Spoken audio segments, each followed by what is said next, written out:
అందరికీ నమస్కారం అండి. Welcome to Harden's world. ఈరోజు మరో ఈజీ రెసిపీతో మీ ముందుకు వచ్చానండి. అదేంటంటే రసం రైస్. ఈ వింటర్ సీజన్లో నైట్ డిన్నర్కి ఒకసారి ఈ విధంగా రసం రైస్ చేసి చూడండి. వేడి వేడిగా, పుల్ల పుల్లగా, కారం కారంగా చాలా బాగుంటుంది. మామూలుగా మనము అన్నము రసము తింటాం కదండి, ఆ టేస్ట్ లాగా ఉండదండి. ఈ టేస్ట్ డిఫరెంట్గా ఉంటుంది. ఇది నైట్ డిన్నర్కే కాదండి, మార్నింగ్స్లో మన ఇంట్లో కూరగాయలు ఏం లేనప్పుడు, లంచ్ బాక్స్ తయారు చేసే టైం లేనప్పుడు వన్ పాట్ రెసిపీ లాగా ఈజీగా ఈ రసం రైస్ తయారు చేసేవచ్చండి. ఇంకా ఆలస్యం చేయకుండా ఇది ఎలా తయారు చేసుకోవాలో చూడడానికి ముందు మన ఛానల్ని సబ్స్క్రైబ్ చేయండి, లైక్ చేయండి, షేర్ చేయండి. ముందుగా ఒక కప్ రైస్ తీసుకొని బాగా 2 సార్లు కడిగి నానబెట్టి ఉంచుకోవాలండి. ఇది ఒక 100 గ్రామ్స్ ఉంటుంది. తర్వాత 100 గ్రామ్స్ రైస్కి 1 టేబుల్ స్పూన్ పచ్చిశనగపప్పు అండి. దీన్ని ఒక గిన్నెలో వేసుకొని బాగా కడిగి నానబెట్టి ఉంచుకోవాలండి. ఒక 1 అవర్ ముందు. నేను 1 అవర్ ముందే కడిగి నానబెట్టి రెడీగా ఉంచాను. ఇప్పుడు ఒక మిక్సీ జార్లో చిన్న టీ స్పూన్ ఉంటుంది కదండి, ఆ టీ స్పూన్తో 1 టీ స్పూన్ ధనియాలు, 1/2 టీ స్పూన్ మిరియాలు, 1 టీ స్పూన్ జీలకర్ర, 1 ఎండుమిరపకాయ వేసుకోండి. ఇది కాశ్మీర్ రెడ్ చిల్లీ అండి, మంచి కలర్ వస్తుందని నేను ఇది వేసాను. ఇది లేకపోయినా నార్మల్ మిరపకాయ ఉంటే కూడా వేసుకోండి.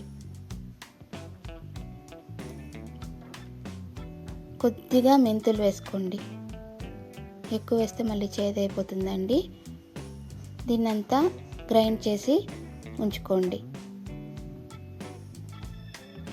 ఈ విధంగా గ్రైండ్ చేసుకున్న తర్వాత మనం ముందుగానే నానబెట్టి ఉంచుకున్నాం కదండి పప్పు, అది వేసుకోండి.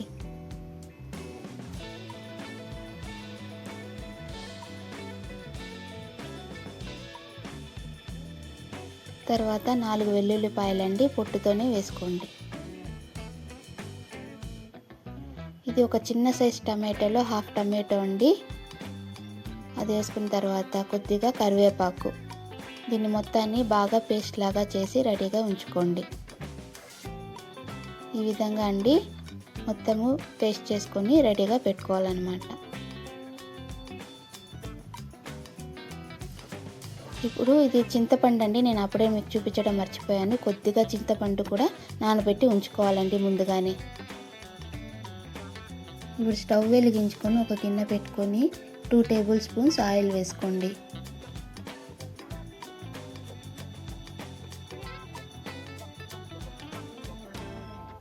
ఆయిల్ బాగా వేడెక్కిన తర్వాత 1/2 టీ స్పూన్ ఆవాలు, కొద్దిగా జీలకర్ర, మిరియాలు, 1 ఎండుమిరపకాయ వేసుకోండి. ఇది బాగా చిటపట్లాడుతున్నప్పుడు మనం ముందుగానే గ్రైండ్ చేసి పెట్టుకున్నాం కదండి పేస్టు, అదంతా వేసుకోండి.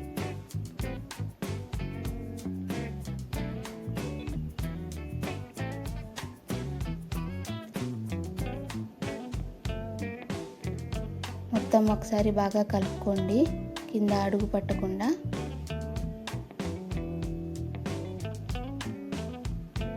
ఇప్పుడు కొద్దిగా కరివేపాకు,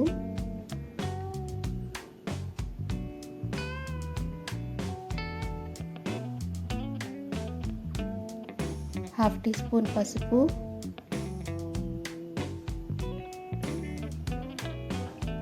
కొద్దిగా ఇంగువ అంతా వేసుకొని బాగా కలుపుకోండి.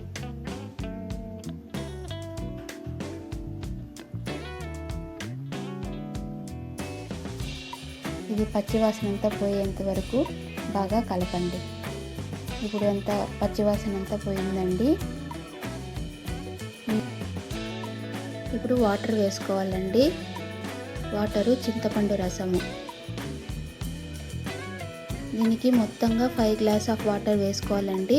అంటే 1 కప్పు రైస్ తీసుకున్నాం కదా, 5 కప్స్, మీరు ఏ కప్ అయితే తీసుకున్నారో ఆ కప్తో 5 కప్స్ వాటర్ వేసుకోండి.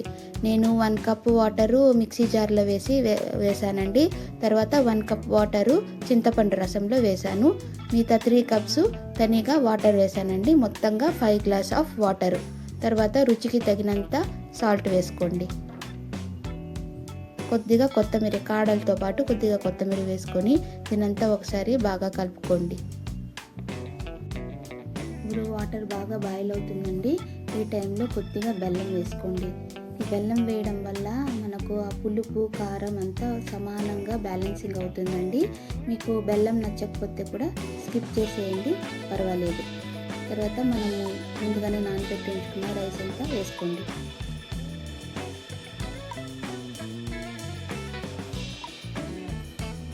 ఈ టైంలో మీకు ఉప్పు అంతా కరెక్ట్గా ఉందా లేదా చూసుకోండి ఒకసారి. నేనంతా బాగా కలుపుకొని ఇది ఉడుకుతున్నప్పుడు కుక్కర్ మూత పెట్టేసేయండి.